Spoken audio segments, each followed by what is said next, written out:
Thank you, everyone, for joining us for today's webinar, How to Maximize Recipient Engagement. My name is Cody Gondike. I'm with Credible, and if you're not familiar with us, we are the world's leading digital certificate and digital badging software.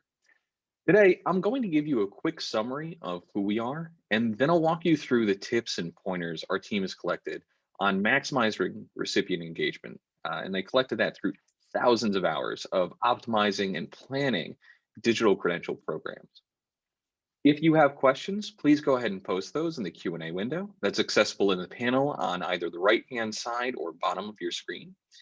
We will be monitoring those questions as we go, and if we don't get to your question right away, don't worry. We will be taking some time at the end of our webinar to answer as many of those questions as we can.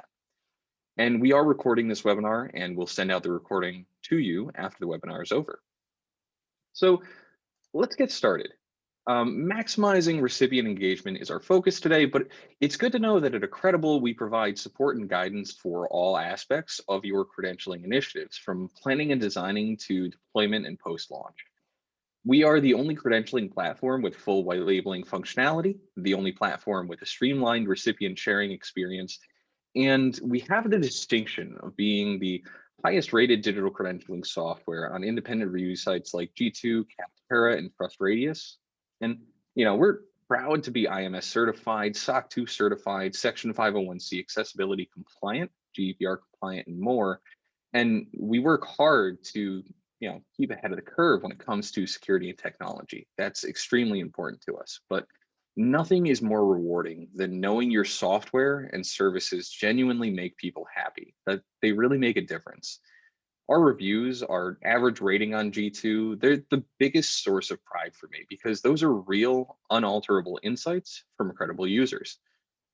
All right, moving forward, we issue over 1 million credentials each month. So this top figure is consistently going out of date.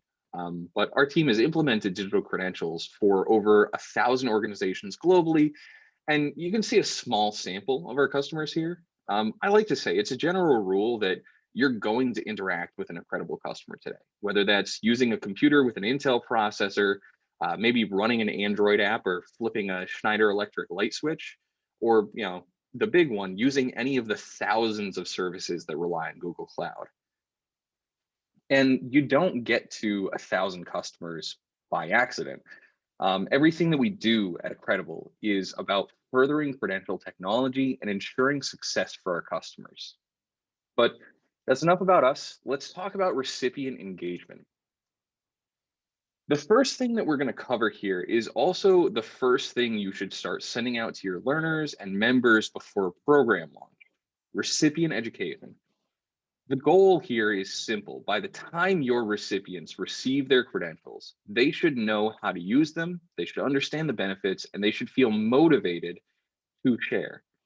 That means educating them not just on how they can share their credentials, but why they should be adding their level 2 Docker training certificate to LinkedIn.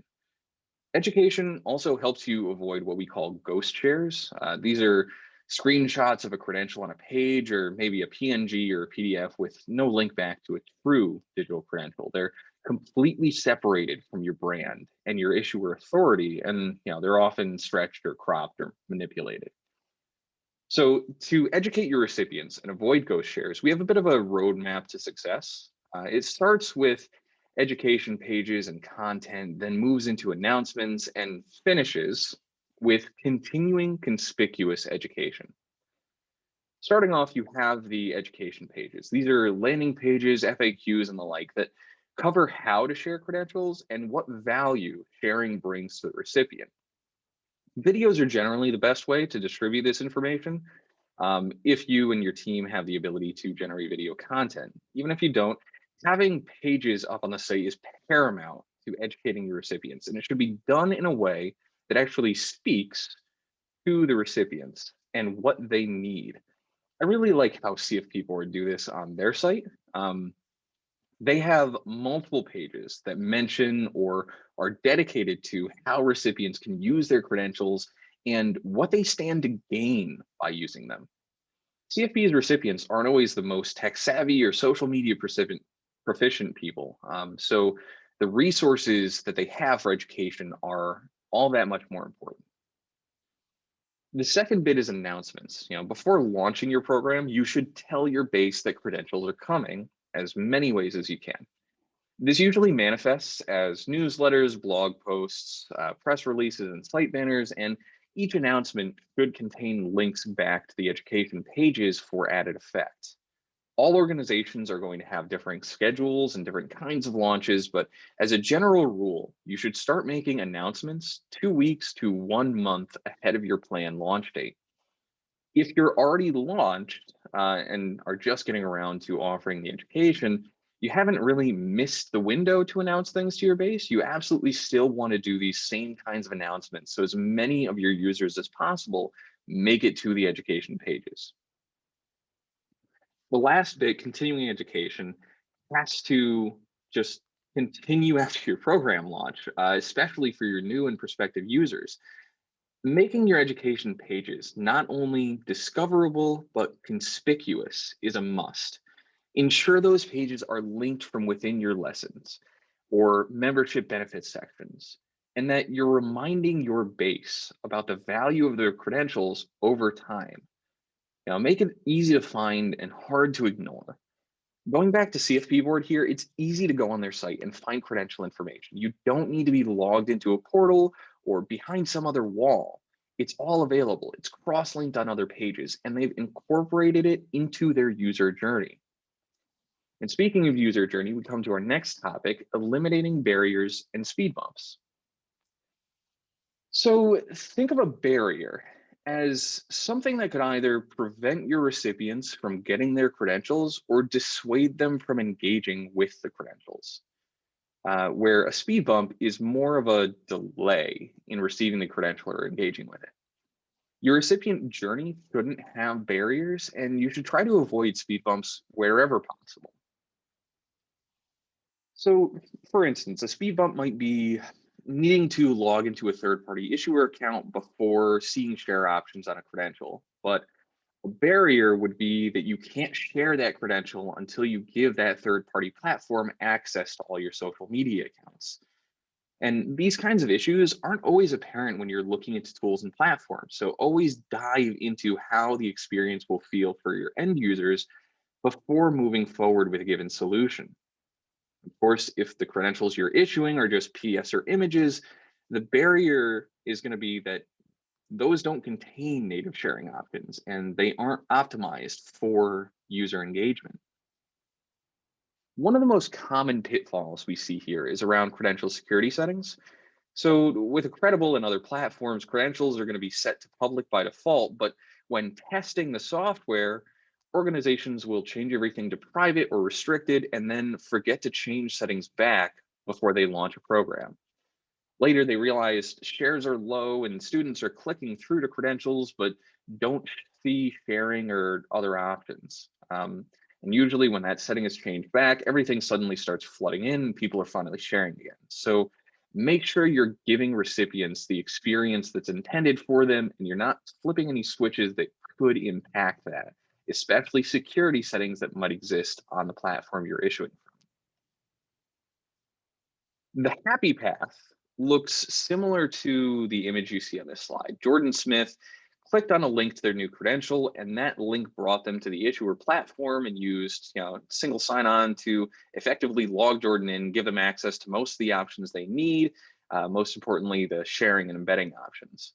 The only reason that Jordan would need to actually log in or set a password here would be to request name change or update privacy settings. So you've got one click to get to the credential and another click to share to social, instead of a path with barriers and speed bumps where you have to create some third-party account and verify that account and give it permissions to other social profiles. So let's continue talking about our happy path with what's usually the first point of interaction for a credential, the email.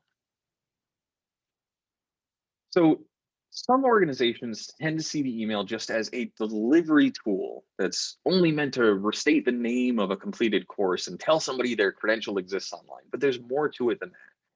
The email should never just say, here you go, there's your credential.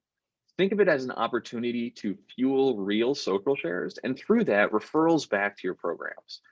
You want your recipients to do three things here. Open the email, read it, and engage with it.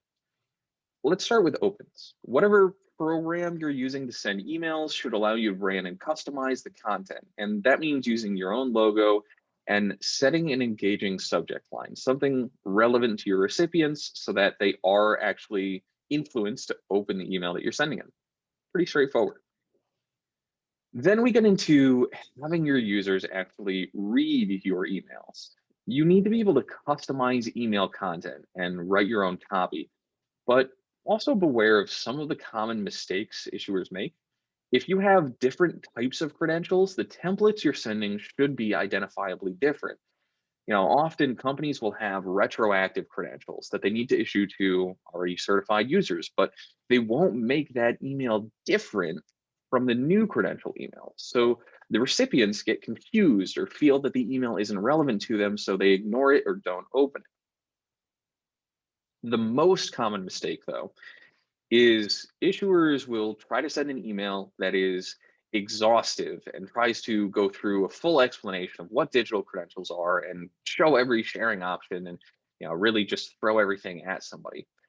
Um, we actually helped an issuer A/B test a long, exhaustive message like that against a shorter, action-oriented message, and the results speak for themselves. You can see them here. More recipients opened and clicked on the emails when it was shorter and more to the point. And I get it, it's easy to take the kitchen sink route, but you absolutely cannot overwhelm someone with information about your program when all they want to do or all you want them to do is access and engage with credentials.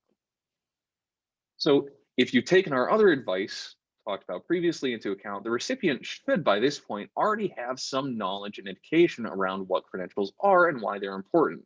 And even if they don't, things will be clearer for them when they get to the credential itself. So keep content short. Now, the final bit, engagement, is almost always the most important. Your email is going to have a call to action or CTA that's going to tell the recipient to do something. And CTAs are pretty universal. If you received an email invitation to this webinar, the CTA for that was to register for the webinar and it took you to the registration page. Similarly, you need to decide what the CTA should be for your recipients based on their interest, based on your actual pool. The most common that we see is viewing or claiming the credential.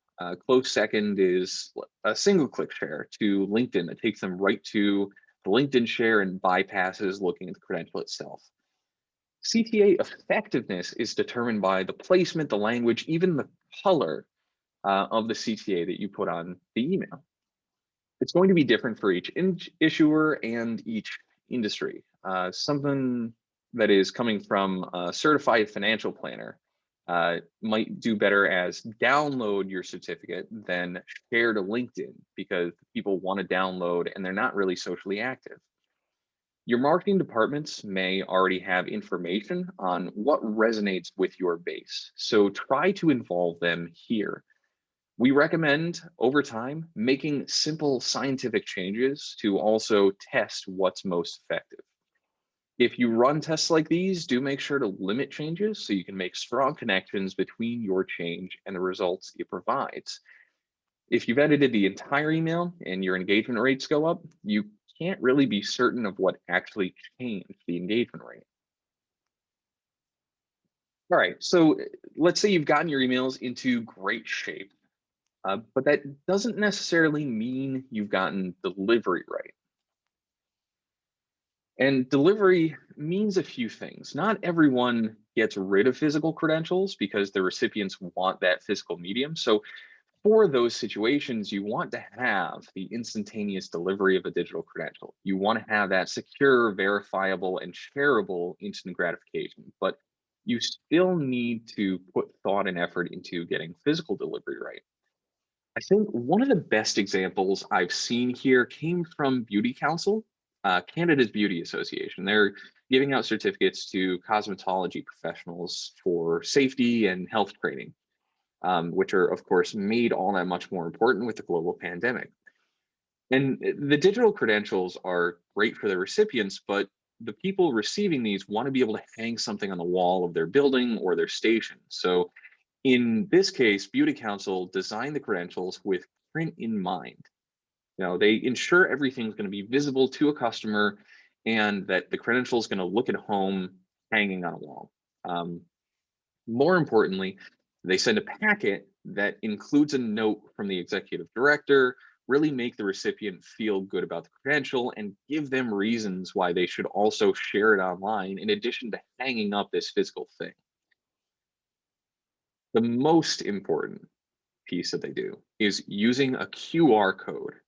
Credible has this feature natively, but it's often overlooked when designers aren't thinking of printed credentials. So for beauty council certified cosmetologists, someone can actually pull out their phone, scan the QR code, and be taken directly to that credential online where they can verify for themselves that it's authentic and that it hasn't expired. So for physical delivery, making the packet feel special, including explanation instructions and providing a QR code are all paramount to getting it right. And getting it wrong could be as simple as forgoing the QR code. If you're not using a QR code on printed documents and you have someone hanging their credential up on a wall, they might not come back to you when that credential expires. They could be heading to the photocopier to change expires 2021 to expires 2023. Paper can be important, but it should never be your main source of delivery. Unless you pursue a digital first strategy, the digital delivery of your certifications are at some level going to feel like an afterthought for your users. We see most digital second issuers take a packet on route where they deliver a PDF or other unverified digital copy of the physical document to the recipients. It's generally lacking true social share options. It's not optimized for additional websites or email signatures. And critically, it doesn't really contain instructions for the recipient to use the digital credential.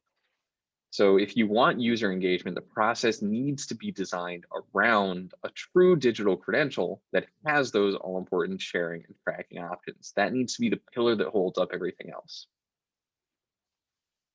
All right, the next point here is verification, and it isn't always seen as part of delivery, but I include it because it's easy for third party to verify credentials that makes your recipients want to share them. So if somebody has to, let's say, place a call or send an email to some corporate inbox asking for verification, it's a bad experience for that third party. And that means that potential peer or employer is not going to be interested in looking at it, which means your users, your recipients, are not going to be interested in sharing that credential. So verification can directly impact your recipient's willingness to share your credentials. I can't stress enough the next point. Um, your credential delivery should be baked into your automated processes. It's always going to be possible to upload a spreadsheet with recipient information and bulk create credentials, but that should only be used for one-off things like a trade show or a physical event. For everything else, using uploads or requiring manual intervention before a credential is created or sent is just adding a delay to the process, making the recipient wait. Credible has a suite of integrations, our Open API and our Zapier connections because we want your process to be seamless. If you're not familiar with Zapier or APIs, those options mean that you can connect to any platform or LMS or custom software you use to test or to track your recipients and have those systems communicate with Credible in real time to automatically issue a credential at the moment they earn it. And that's especially important at scale. Our largest customers would grind to a halt if they had to issue or approve credentials manually because they're issuing millions a year. No matter how many credentials you're issuing, though, configuring automatic delivery improves the experience for your recipients while eliminating management tasks for your organization. There is one step further you can take in instant delivery, and that's a seamless SSO experience. Credible offers this. I can't make any promises for other platforms, so don't take this as a blanket assumption that everybody should have it.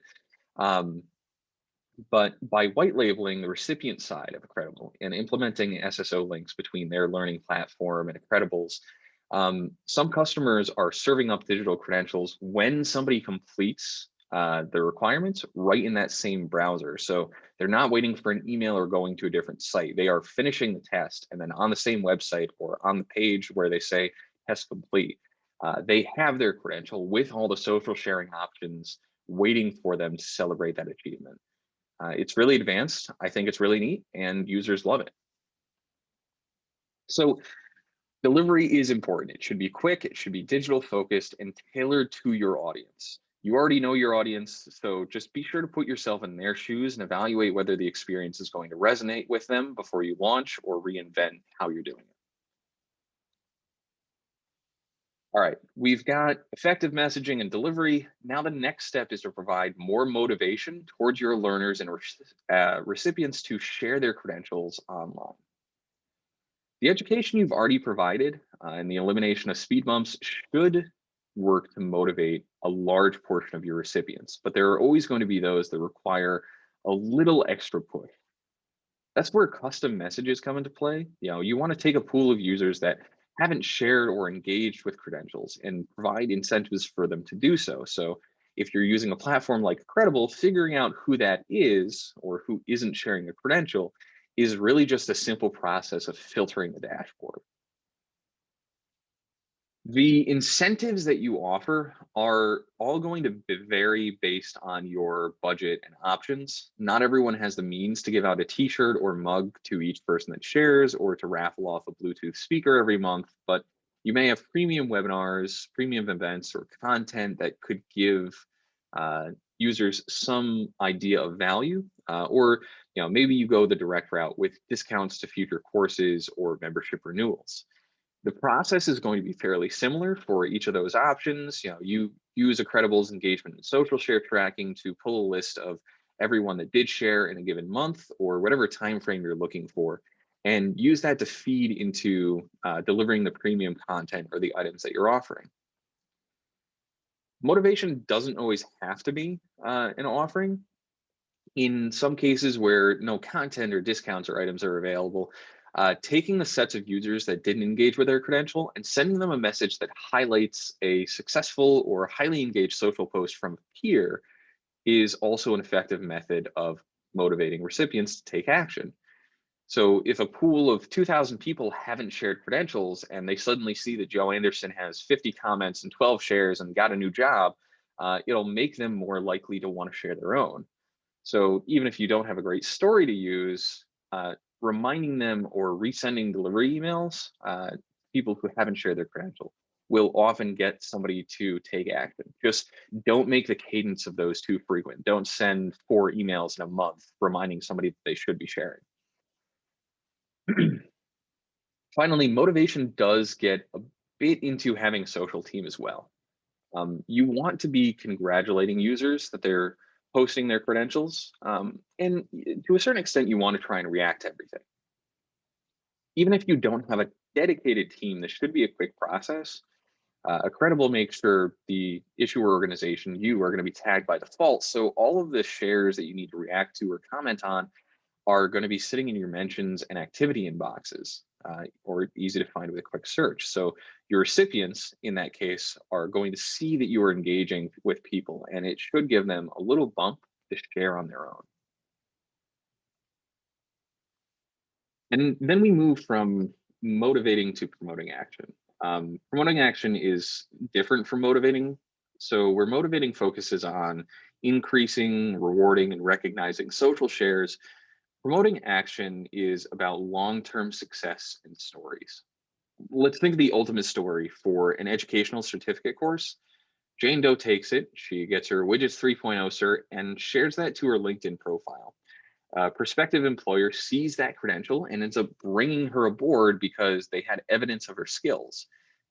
It's a testament to the digital credential as a resource, confirmation that the course is valuable, and of course, a complete deviation from what could be the typical experience of hanging a credential on a wall or stuffing it into a desk. So how do you capture that type of story to promote action? Well, easiest thing, think of doing case studies or use cases for your students or your members. One of our largest issuers is actually leading the way for things like this. They have a series in the works, Where is X Recipient Now? that follows up with students a few months or a year after they've received their digital credentials to see what successes they've been able to have. You have these people in your credential database with the original issue date and the share date inside of a tool like Credible. So it's easy to pull a list of everyone that got a certification and shared it 6 months ago and follow up those people, asking them how it's helped or what they've experienced. And then once you have those stories, you want to use articles, blog posts, videos, press releases, your website, and social accounts, and even social influencers to distribute the information. These are stories that speak to the value of your credentials. So they're useful for all of your possible audiences. And if your recipients are up for it, we do recommend getting sound bites or video recordings of them talking about their stories. You want to work those stories into your educational content that we mentioned earlier, putting it into the reminders that you send to recipients that aren't engaged. And you know, because stories are effective and memorable, they're going to have a great impact for you. And while we're framing this around getting existing recipients to share their credentials, those stories are also going to be an effective means of attracting new members or learners. If you're not capturing information, you really aren't just missing out on more shares or the new users you could have attracted. You're kind of blinding yourself to your own results. So by collecting information and asking for stories, you're going to hear honest, useful feedback. Then it can improve your processes and your programs. So to recap, everything starts with education. You want to eliminate any barriers or speed bumps that are going to slow or stop your recipient's ability to share or possibly ruin their experience. The emails that you're sending need to be concise, branded, and they need to have logical calls to action that resonate with your users. You need to get delivery right for your audience, and in doing so, you want to automate the delivery process. And then you want to take a path to motivate your recipients to share their credentials beyond the initial delivery or initial email, whether that's offering up physical or exclusive items, using social media, and following up with the unengaged recipients. And when everything else is done, you want to promote continuous action by collecting and sharing stories from your recipients that are going to make other recipients more interested in sharing and even attract new people to your programs. So thank you for listening to all of that advice, all those recommendations. I hope you found this information useful so far and can come away from the webinar with either a better understanding of or maybe even a plan of action for boosting your recipient engagement. I'll go to questions now. If you have something that you haven't asked, please post it in the Q&A window. I will try to get to as many of these as possible here, and I apologize in advance for paraphrasing any of your questions as we go along.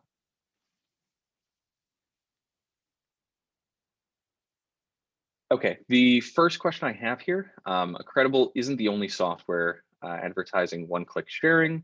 Are you the only ones with it? So others advertise one-click sharing, but they're probably not talking about the same thing. We specifically have the option for you to deliver an email or have a link with that share to LinkedIn button. And that's going directly to LinkedIn itself. The only stop that somebody might have is if they're not already signed into LinkedIn, their browser is going to prompt them to do that before they're allowed to continue the process.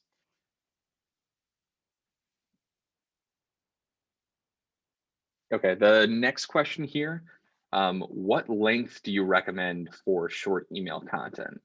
It's all going to vary, but your email should try to be like a single CTA, maybe two. You probably have room for 1 to 3 short paragraphs and a list, but start by figuring out what your CTA is going to be and then shape the rest of the email around that. That should really help you trim stuff down and make it as smooth as possible. All right. Next one here. Do you have examples of educational pages or posts that you can share with us? We do. If you want some of those links to see how other customers have done things, go ahead and put that request in the Q&A window, or you can include it as part of a post-webinar survey response. I would really appreciate if everyone could stick around and take the survey as well. It's only about 4 multiple choice and 1 short answer questions. So yeah, just let us know that you want those examples and we'll get them over to you. All right. Next question. Do you recommend integrating with a CRM? We recommend integrating with any platform, any other piece of software that's going to feed good data to a credible and make sure that you get the information that you need.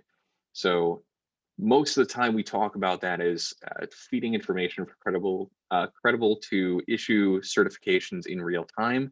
That is always going to be a primary use case for us. But whatever system that you want to have included in the credentialing or the engagement process, just use our API or use Zapier or some of the premium integrations that we have available to connect those. All right. Should we send physical certificates? That's going to be different for everyone. For some, removing physical certificates is also a cost savings thing, so it's not really a question. I think the best advice that I can give is don't be afraid to go digital. Change almost always meets resistance.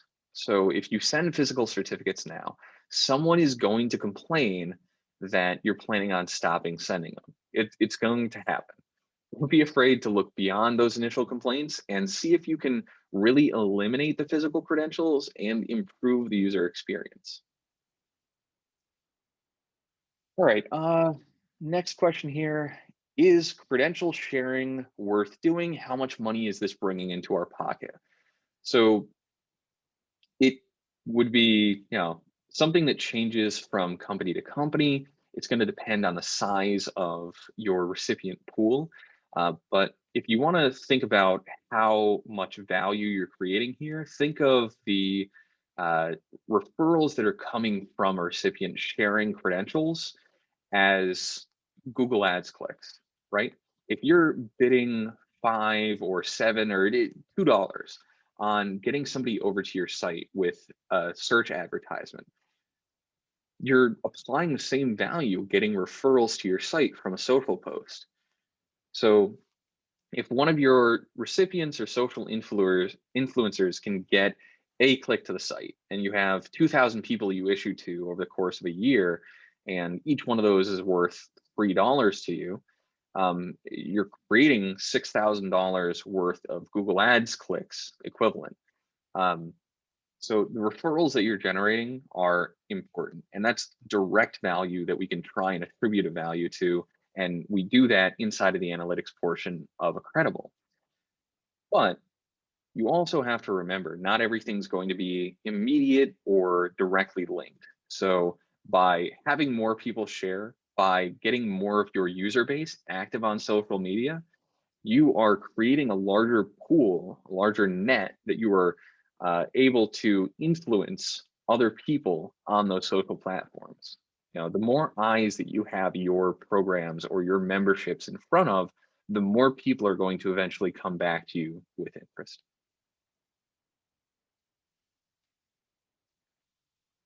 Okay.